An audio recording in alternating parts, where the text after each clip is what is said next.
Welcome to a brand new episode of Seize the Moment podcast. And today we have a very special guest.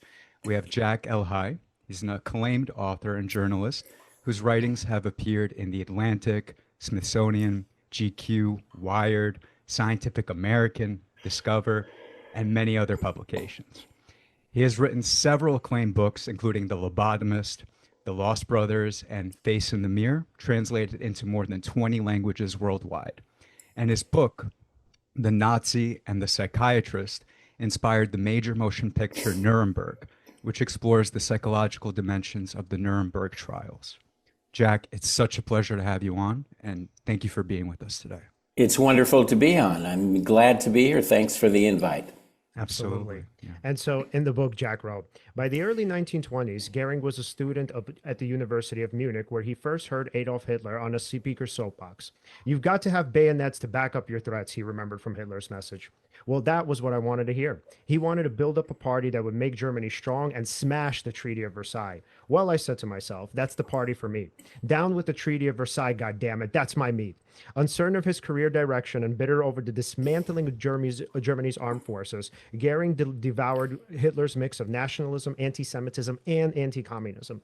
He supported the National Socialist movement, then small and open to new members who could quickly rise to leadership positions, to express his hatred of the Weimar Republic that had arisen in Germany, help destroy it, and assume a position of power in a successor government. The Nazi Party was young, but, quote unquote, that meant I could soon be a big man in it, Göring later said. His plan, stoked by opportunism and his desire for personal power, ultimately was realized. Quote unquote, Hermann will either be a great man or a great criminal, his mother had predicted. So, first of all, phenomenal writing. And second of all, I think when people think of Nazis and they think of just essentially authoritarian regimes, I think the question always comes up about ideology, right? Like, how serious are people about the ideology and who actually does kind of care about it and who actually sort of buys into it, right? So can you actually, let's get into Göring. Like, who was he? How do we kind of know about him? And also, like, how do we kind of distinguish between where was the part of him that was sort of more opportunistic and where was the part of him that was more ideological, if there even is one and if it even mattered?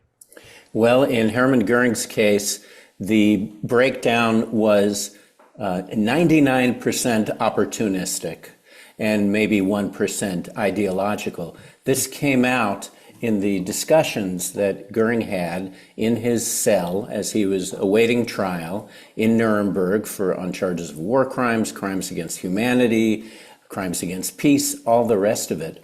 And my book focuses on the interactions between Göring and his fellow defendants and a psychiatrist named Douglas Kelley. And Kelley spent more time with Göring than any of the other defendants. and the discussions moved over time from talks about Göring's mental state. Kelley was trying to analyze the minds of these men, and it moved into things like politics. What happened before the war? What happened during the war? So Göring was quite frank with Kelley, if we can believe Göring, and this is a big if, but he was quite frank with Kelley about his motivations. Motivations were what interested Kelley. And Göring comes off as someone who, after World War I and the disappointment of that loss for Germany and the disappointment of what life was like in Germany just after that war, Göring was hungry for opportunities to rise to power. And there were many extreme right-wing parties that were active in Germany. The National Socialists were one of the smallest at the very beginning, but Göring liked what Hitler said, as indicated by what you read, and he liked the possibilities for advancement. So a small party, lots of veterans of the First World War who were involved, and Göring saw for himself a quick rise to the top. Wow. And as Göring later told Dr. Kelley, the ideology, the details of the ideology, and some of the foundations like the anti-Semitism that was so important in Nazism, Göring said that these were not important to him, that they enabled the Nazis to gain attention and gain support of large numbers of the German citizenry. But to Göring individually, he didn't care much.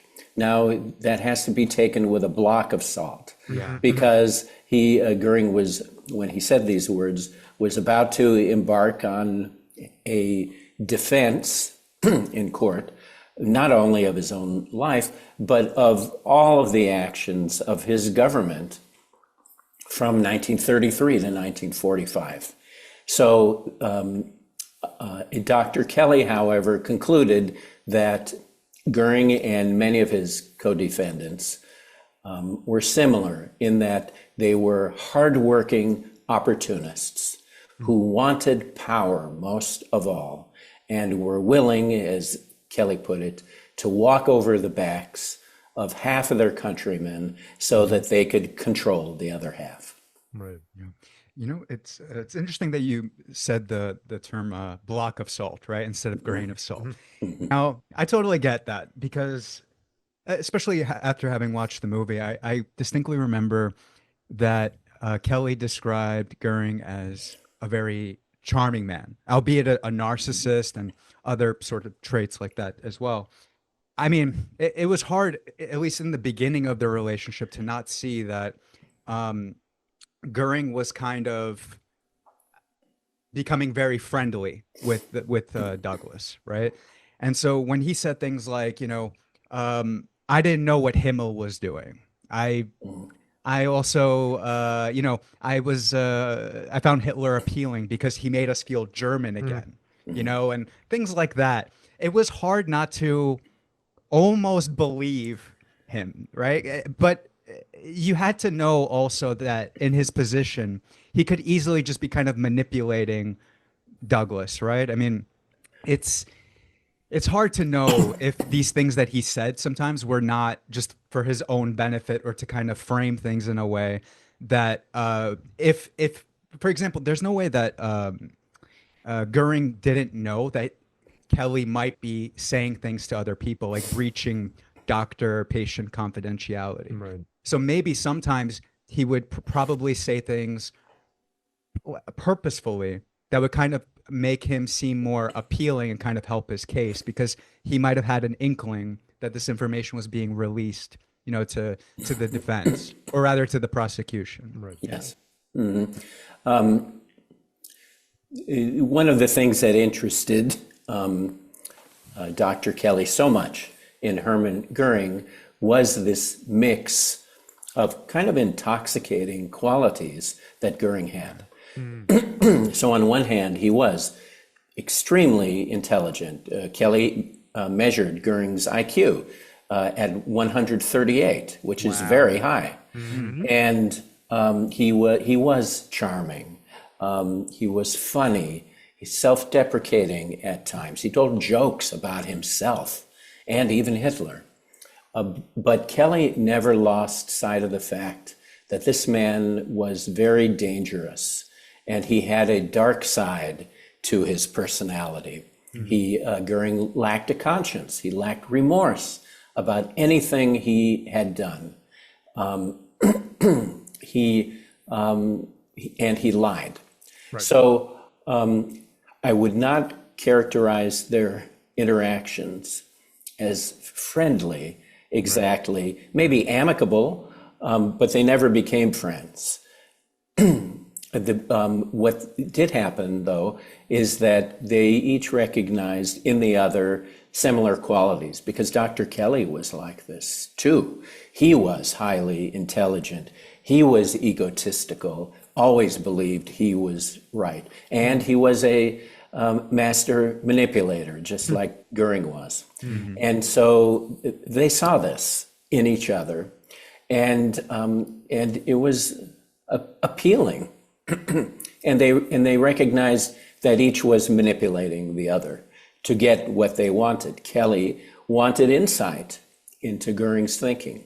And he had this unrivaled access which there were probably 500 psychiatrists in the world who would love to be there in Kelley's place.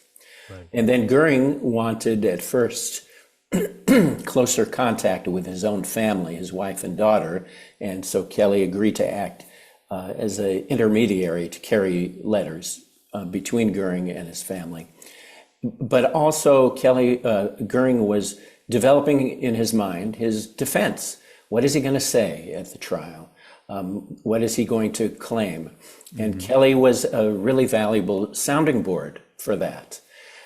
So they needed each other, they used each other, they admired each other, I think. I wouldn't say that they felt friendly towards each other.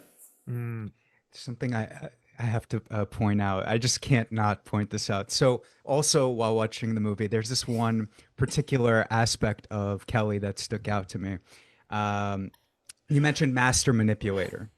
So there's this one interaction in the movie where he's speaking to the soldier who was the translator, I think last name Priestley, Priest. I don't remember. Howard Trieste. Trieste, sorry. Yeah. Trieste. Howard Trieste. So speaking to him, they're in a library. They're looking at books that were written about these men, these 22 men, including Göring. And there's this one moment where Douglas says, if we can write a book about these men, how did this evil come to be? I'm kind of paraphrasing about what made them do this. What were their intentions? Think about the money we would make. And Trieste says, and here I thought you were a nobleman, doctor. And then he says, you want noble? If we can figure out why these men did what they did and figure out what is evil, what caused this evil, we can help the world. I thought that was interesting because he literally changed. His most genuine impulse was like, no, I'm going to write a book. I'm going to make so much money. Right. And then he's like, oh, okay, you want this? All right, here's what you're looking for. And I'm just going to frame it that way. Yeah. And it's true, but it's funny. It's funny to see that. Yeah, I'm glad you mentioned that scene because I consider that scene in the film Nuremberg to be a perceptive moment in the movie because when Kelley gives those two answers, I want money and I want to help the world, he's showing two different sides of his personality or two different motivations that are making a claim on him. He really did want, I don't know if I'd say so much money, but he wanted recognition. And he hoped that the book that he would and did write after he returned to the States from Nuremberg would bring him that. He would be disappointed in that. And then he also believed that if he came to find whatever psychiatric disorder it was that accounted for the behavior of the Germans, and his hypothesis was that they shared a disorder that made them the kinds of criminals they were, then wow, if we understood that better, we could stop it from happening. Right. But in fact, the opposite happened. The opposite came out of Kelley's study because he determined that there was no common psychiatric disorder, that instead these men all fell within the normal range of personality. They were not madmen. And if they were all normal, that meant that there were people always around us in every country, every period of time who were like them.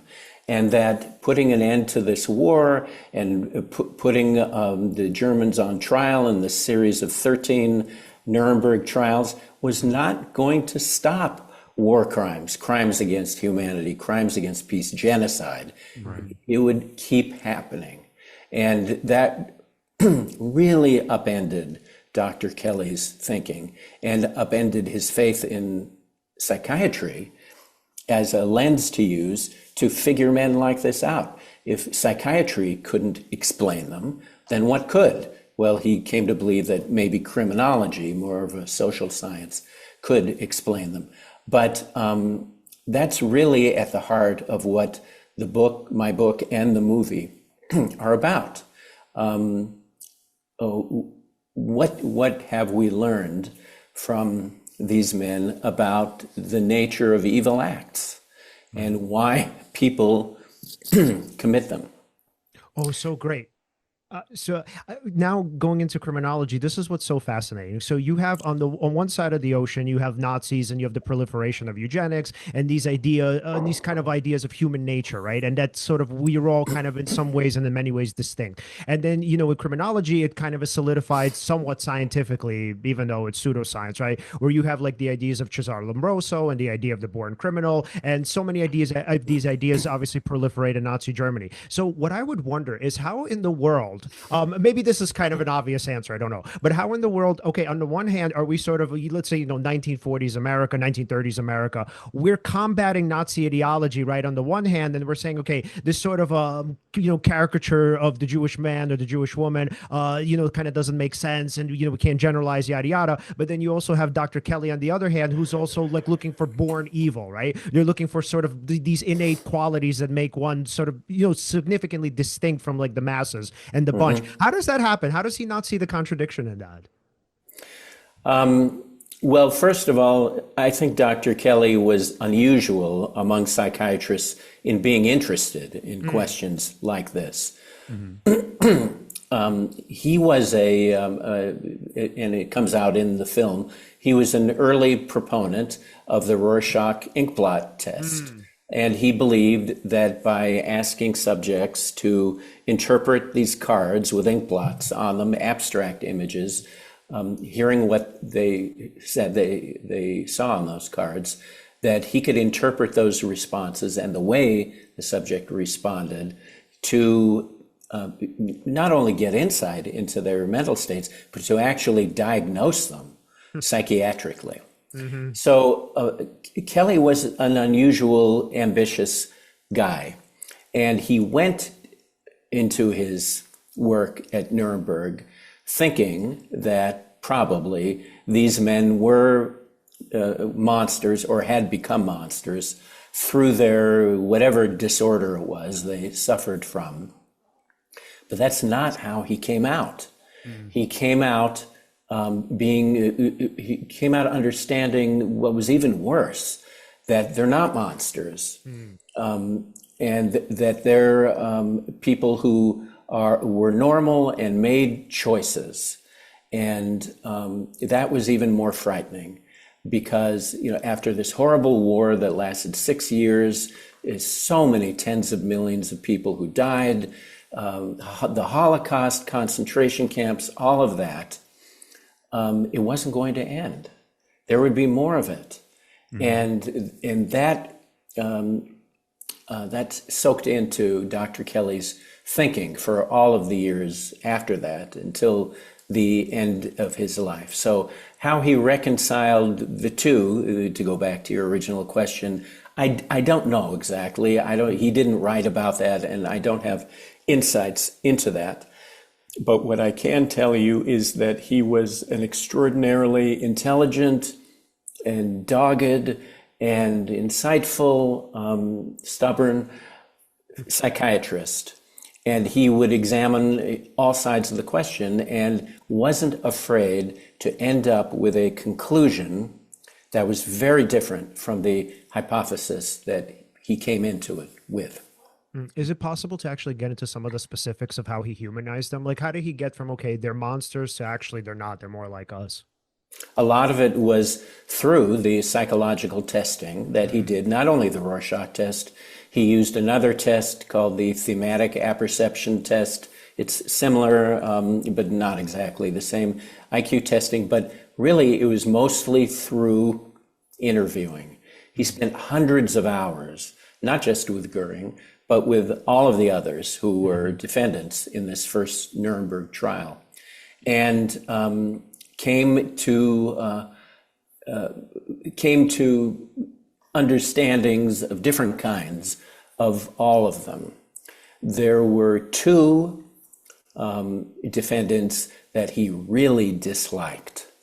One was Albert Speer, and the other was, I forget his first name now, Frank, who had overseen some operations in Poland and held other posts during the war. He disliked them because he thought they were both hypocrites, that they professed one thing but really believed another thing. So it was through the testing and the interviewing that he, humanizing is an interesting word, because we're all human. I mean, nobody disputes that these men were human beings. And it's only in the minds of people that they become monsters, or that any criminal who commits heinous crimes becomes a monster. And so humanizing simply means understanding somebody's motivations. That's been an interest of mine in all of my books. And I think that's why this story appealed to me, that Kelley really put into action through psychiatry this process of humanizing. It's something that I try in my own way to do through journalism and history writing, to understand the people I'm writing about. Wow. Wait, Alan, is it okay? So I actually want to ask both of you a question then. So, because I actually, for myself, I don't know the answer, so I want to pose the questions to both of you. So first, Jack, then Alan. So what would you actually rather prefer? Would you rather live in a world with monsters, or would you rather live in a world where humans can become somewhat, I guess, pseudo-monster-like, where kind of like they're sort of like us, but not really? What seems actually more frightening? Well, monsters are less frightening, I think, because they're predictable. Monsters will be monsters. A dragon will open its mouth and set a house on fire. And it does it because that's all it does. In the other case, though, things are unpredictable, and people make choices and make bad choices. Some make good choices. And it's more dangerous in a realm where things are unpredictable, and you don't know how someone is going to decide, and you don't know what their motivations are leading them to decide to do. Right, Alan? It's kind of tough because you're just asking what I would prefer. Yeah. So I'd prefer to live in a world where it's clearly defined who the monsters are. Right. Because at least you know what to expect. I agree. Yeah.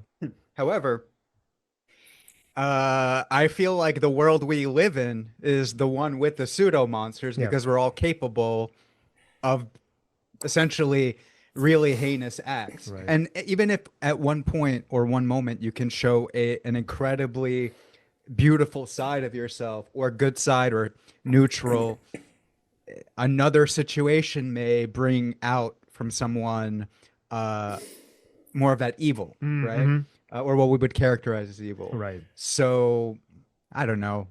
I feel like because we live in that world, I just kind of would accept that that's what it is. But I'd prefer the first one. Yeah, because Jack, I think you probably noticed this too. And, I was kind of wondering, is it more so like Göring the person, or is it more Russell Crowe? But in the movie, he's actually a likable character.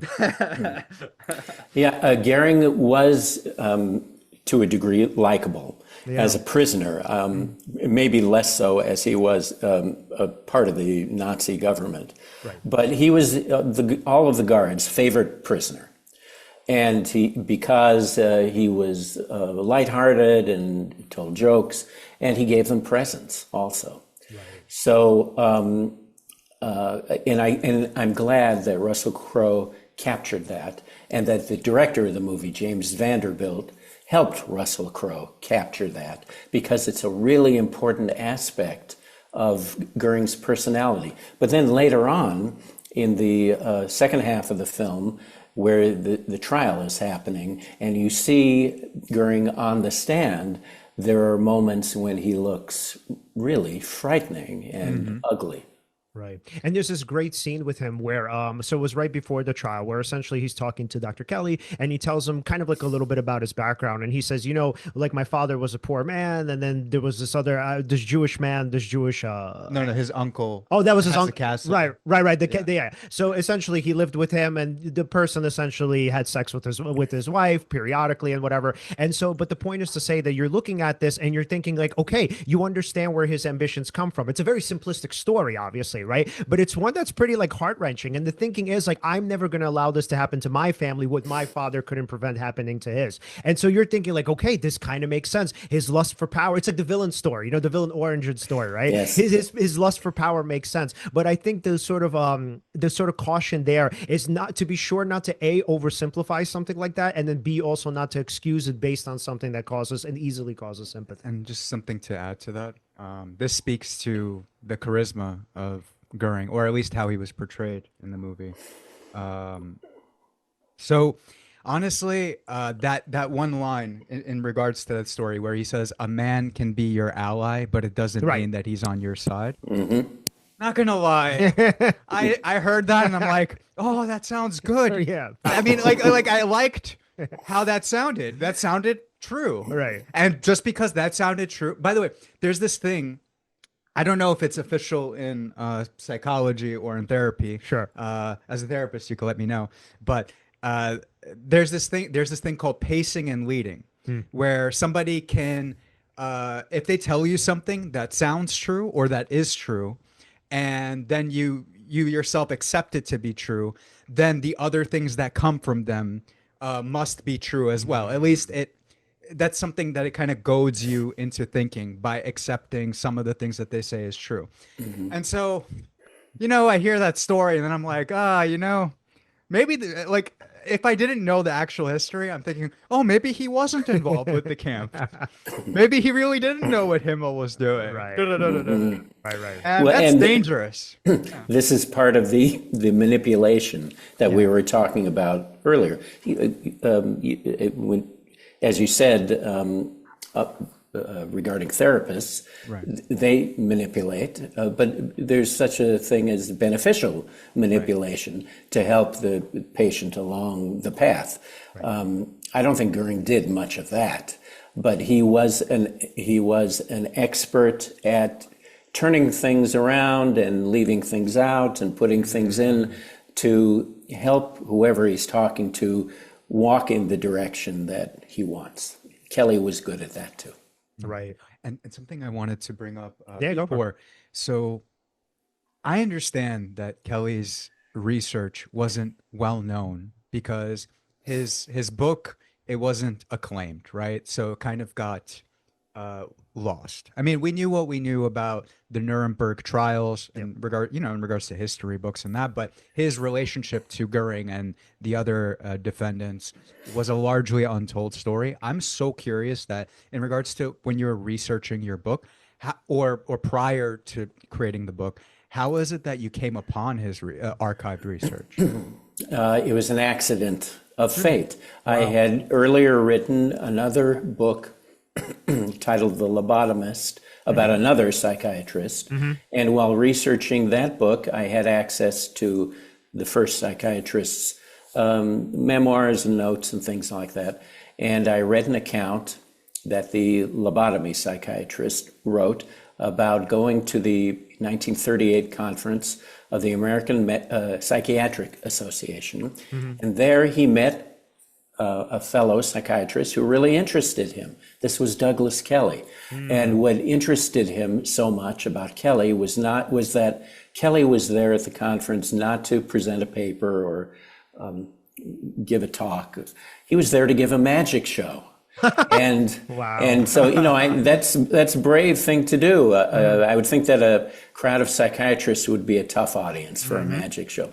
But he did that all the time. And that caught Dr. Freeman's attention, the first psychiatrist I was writing about, and it caught my attention too. And I began to wonder, who was this guy? And so I did a little more research, and it was not difficult to find out about Dr. Kelley's involvement in Nuremberg.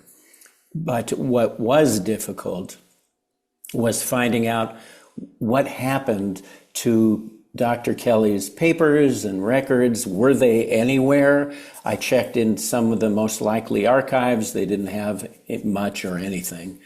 And so then I tracked down a family member, Dr. Kelley's oldest son, Doug, living in Northern California then. And I wrote to him and I said, I'm interested in your father's career. Do you have anything? And he said, yes, I do. Why don't you come and visit?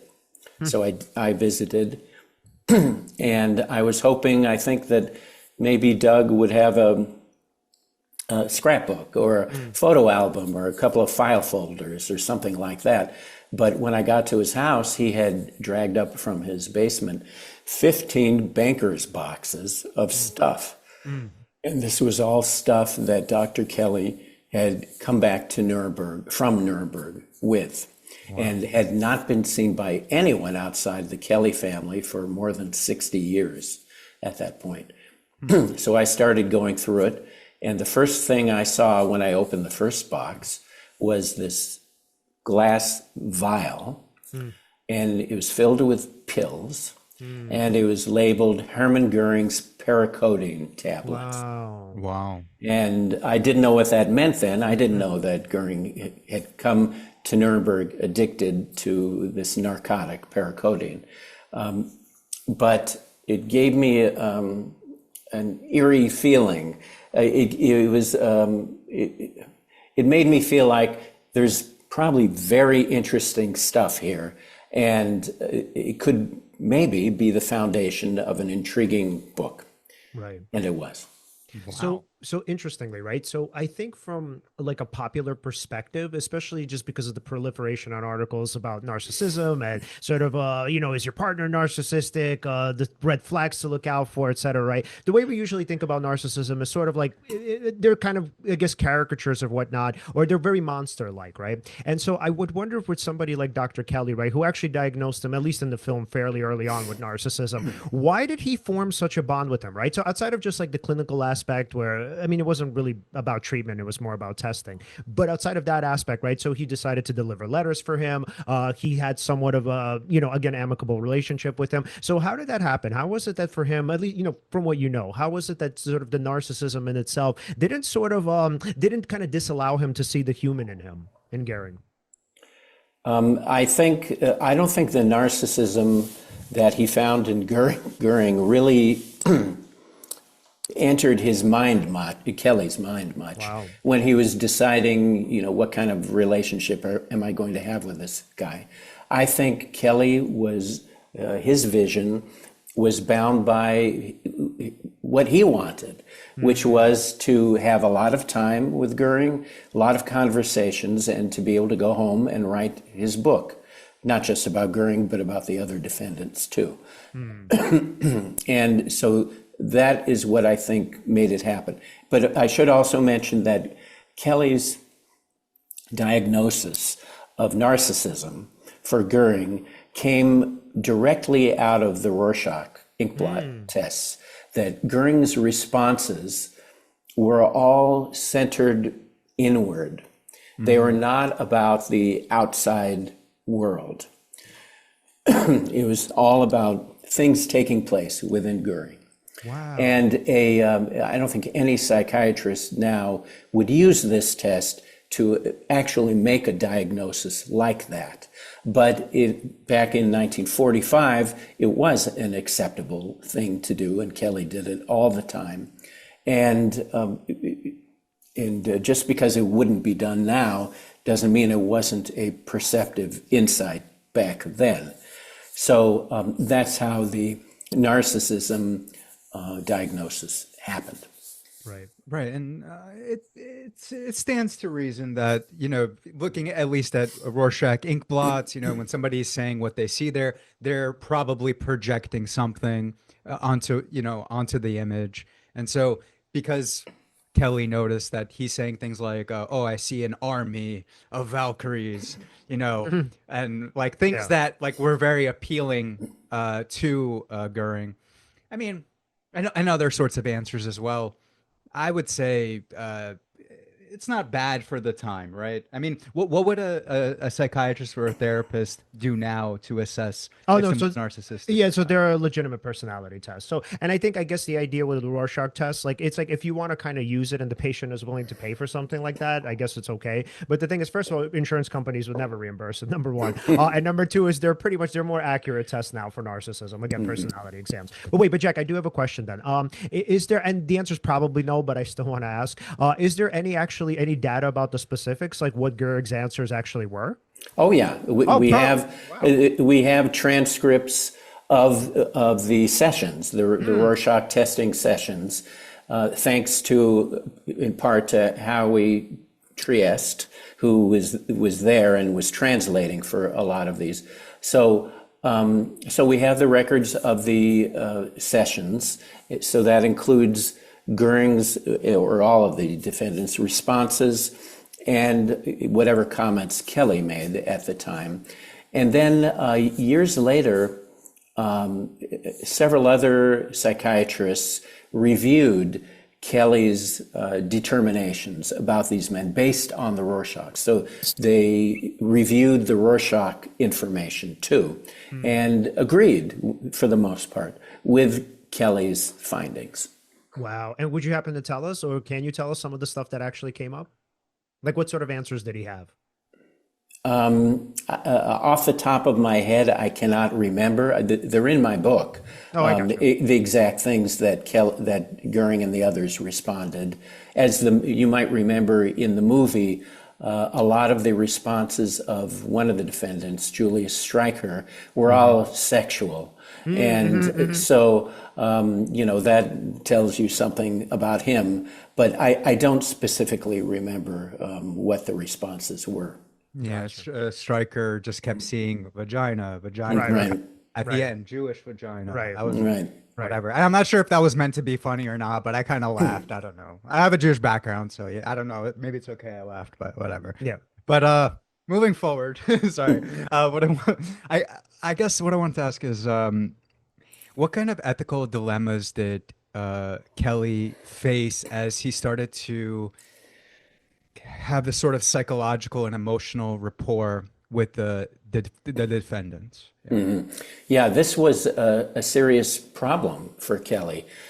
He was among the first, if not the very first, military psychiatrist ever to be placed among suspected war criminals.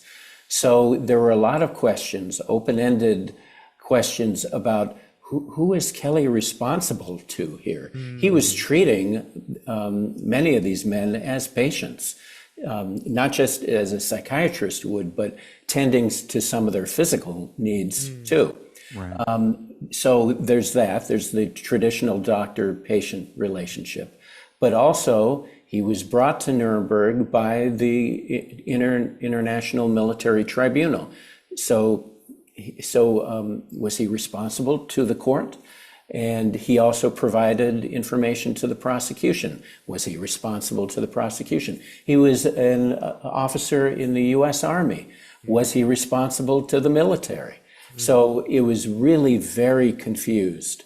And at times, Kelley acted a little bit like he was responsible to all of them in different ways at different times. That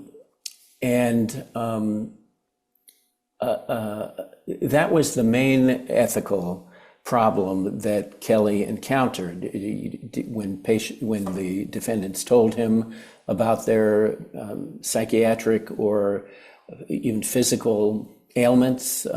Should he report that? Wow. And he had a hard time with that. Out of curiosity, in connection to that, I understand that at least in the movie, the way they portrayed Kelley this one particular night is he was drunk. He was also a little bit upset. And so there was that reporter, English reporter, that he ended up giving a tell-all to. That was in the news the next day, or at least the way it looked like the next day. What do you think compelled him to... Do you think it's that confusion about who was he kind of responsible to? that allowed him to finally just, he's like, all right, I've already broken doctor-patient confidentiality. This was something that was important to me. Since I've already broken it, I'm upset. I'm drunk. I'm talking to this reporter. Like, do you think that's kind of what compelled him, or if you had to read into his intentions? Because that's a pretty big, I understand like the military or behind closed doors, it's like important. And even then you can question it. But to a reporter, I just wonder what was going on in his head. It was what you've just said, plus Kelley's desire for recognition. He liked being in the news. And so right after this time with the reporter that you mentioned, there's a big headline that's shown in the film about the information that Kelley passed on to her.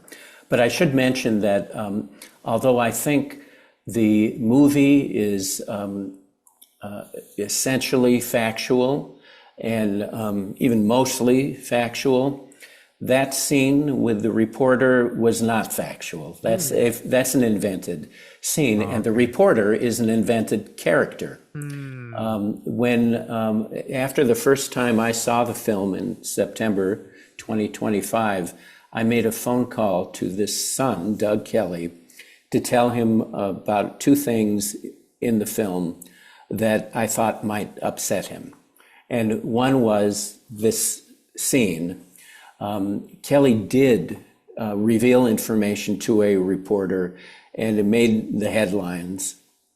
But at most, he was scolded for it. He was not drummed out of Nuremberg for it, and he did not think that he had done anything wrong, nor did anyone else think that he had done anything very wrong. Oh, wow. And when he left Nuremberg in 1946 in January, it was because he thought his time was over there. And he was honorably discharged. He even received a promotion in rank just before he was discharged. So that was one thing I had to tell Doug. And the other thing was also connected with the same scene, that I had to tell Doug that in this film, his mother doesn't exist. Kelley was married and had been for several years by the time the trial happened. He did not have a romantic fling with a reporter or anything skirting that.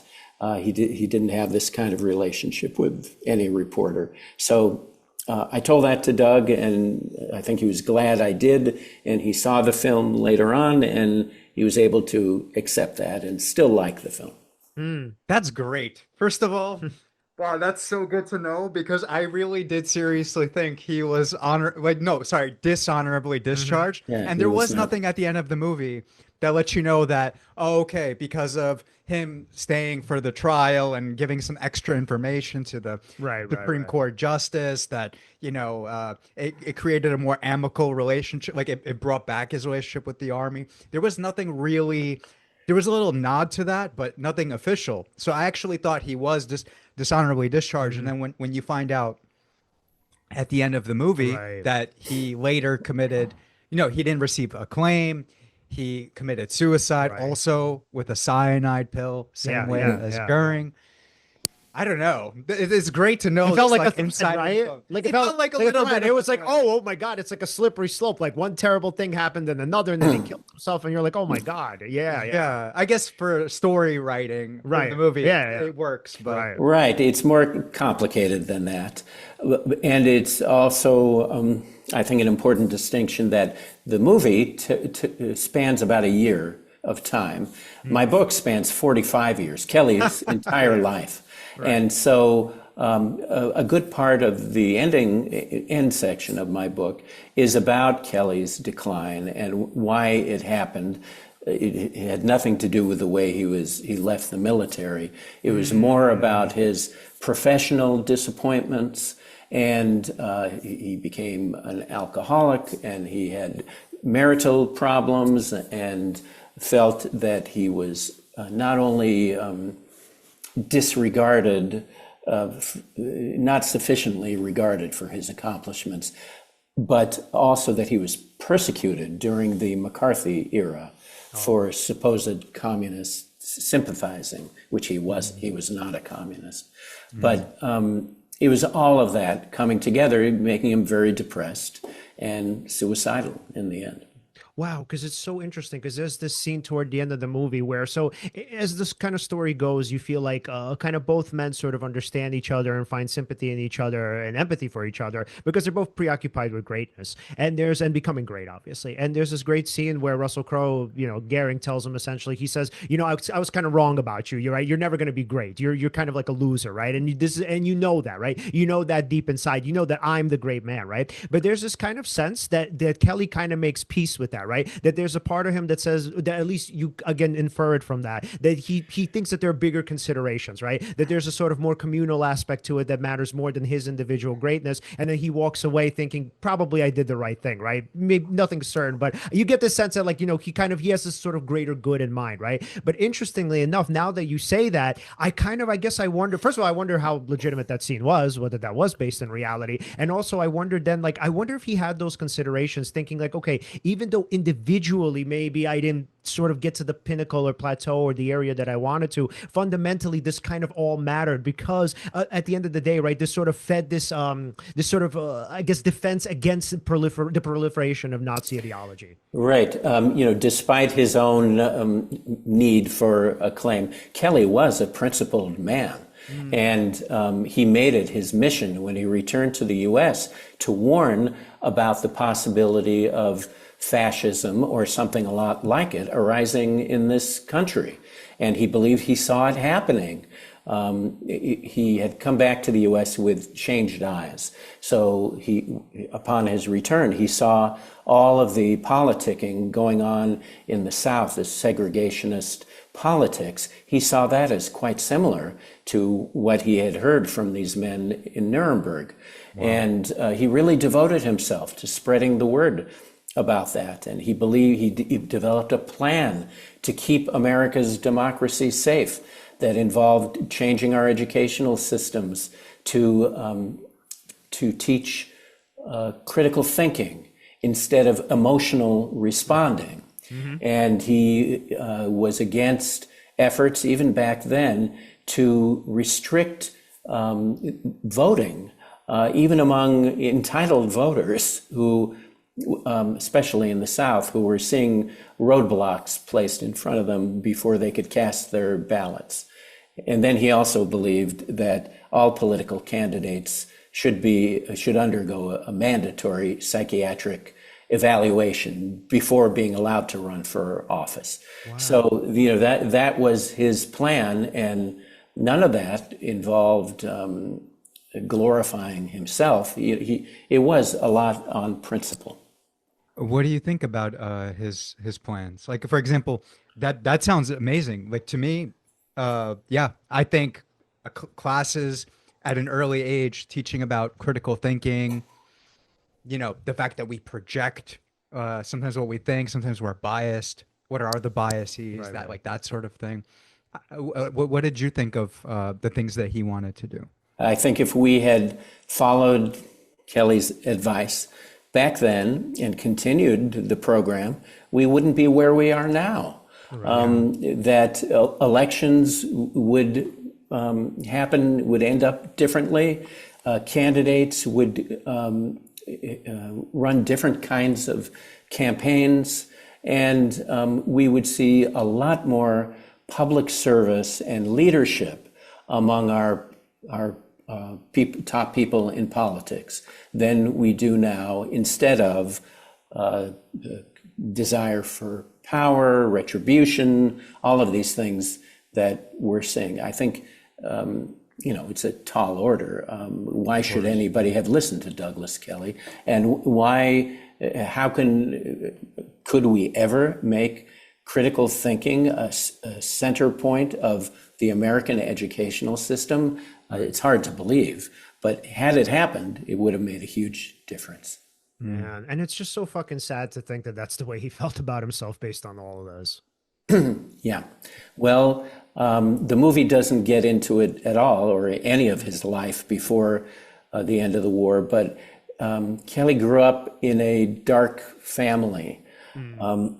His grandfather, Charles McGlashan, was the first historian of the Donner Party, that overland group that got caught in blizzards in the Sierras and had to resort to cannibalism in order to survive. And Kelley himself grew up in Truckee, California, which is just at the north end of Lake Tahoe, very close to where all that happened. And so, and the family owned a private museum dedicated to the Donner Party. So there was that darkness. Dr. Kelley's mother was a very dark thinking individual who raised Kelley to believe that the world was basically a dangerous and unfriendly place, and that he needed to protect himself. And so all of these things carried over through and past his time in Nuremberg and into those bad later years he experienced. Do you think that with the movie, being that, like, for example, there's that part during the actual trials where they show the videos of what happened at the camps. During my times, either at school or I'm sure I've seen it somewhere, in media, I've seen bits and pieces. I've seen imagery before. I might have seen a little bit of media, but the way that they laid that out in the movie, the bulldozers just pushing bodies, like the real people being like essentially like looking like walking corpses, any that were alive, how emaciated people were, like just that horrible imagery. And then that American who was captured, who gave his recounting of the ways that people were killed and that sort of thing. I have to say, I'm not sure where I'm going with this, except no, because it's hard. It almost turned into a question, but I guess what I want to say is I really hope that that imagery and also Douglas Kelley's message, especially when he's on the radio towards the end of the movie, trying to say that like this can be any of us doing these horrible acts, and we have to be very careful and kind of mindful of this.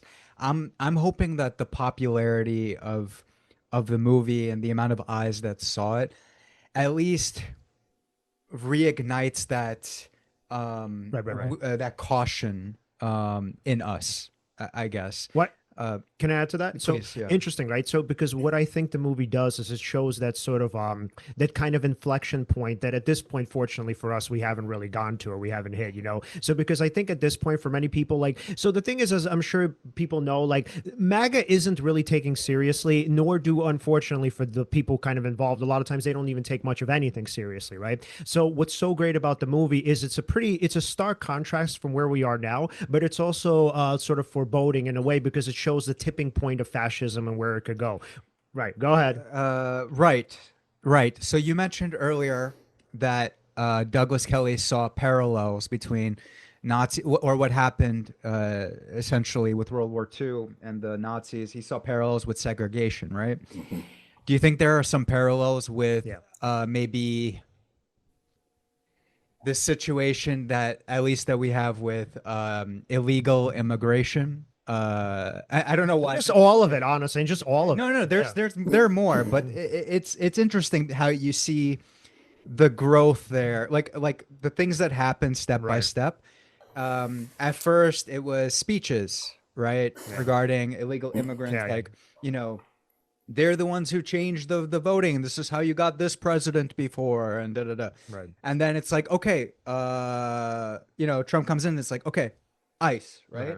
All right, let's get all these people work. Let's offer higher salaries, better, benefits, signing bonuses. You don't have to be this age or have this degree, and then kind of this push to kind of get more and more of these people out, and then the othering, and there are narratives that from one framing that could be used to support those actions, but then it feels like.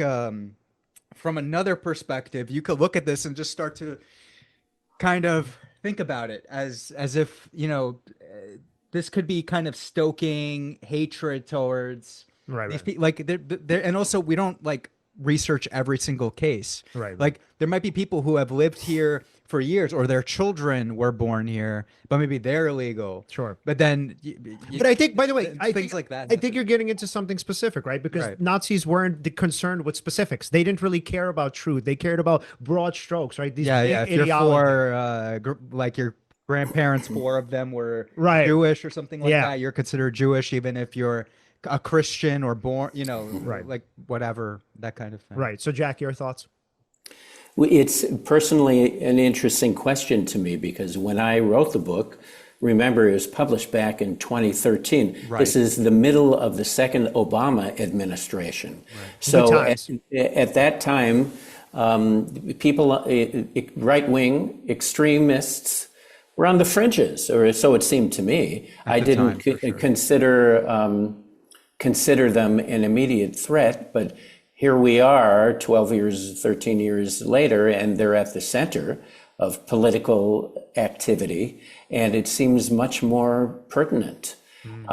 Kelley, I have to say, was no prophet and did not see himself as a prophet. He was simply pointing out what he had observed in Germany and heard from the defendants and how that had changed his thinking and changed the way he perceived America when he came back. And that, coupled with his realization that these men were not insane, that they were normal people along the spectrum, made him think not that everybody is capable of doing what they're doing, but there are enough of them who are everywhere to cause trouble regularly, no matter what happens in a war or in a trial. Right. So I think I don't know if Kelley was that interested in the process. First this happens under fascism, and then Fair. that, and that, and that. He was more interested in the people who make it happen and why. He was not even very interested in hearing or in learning why followers believe these authoritarians. That's a completely different line of study, and others have studied it. But Kelley was interested in the leaders. Right. And I think if he were alive today, he would say something like, "I told you so."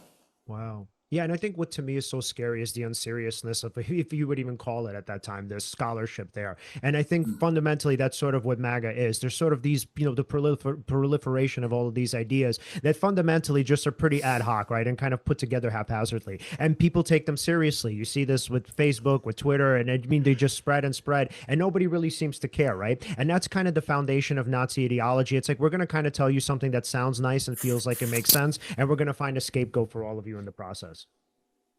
For sure. I mean, scapegoating, happens everywhere as far as And, that and, goes, and right? Kelley did warn that any political candidate who makes political capital out of his opponent's race, religion, creed, nationality, otherness in any way should not get a single vote, because it's manipulation only.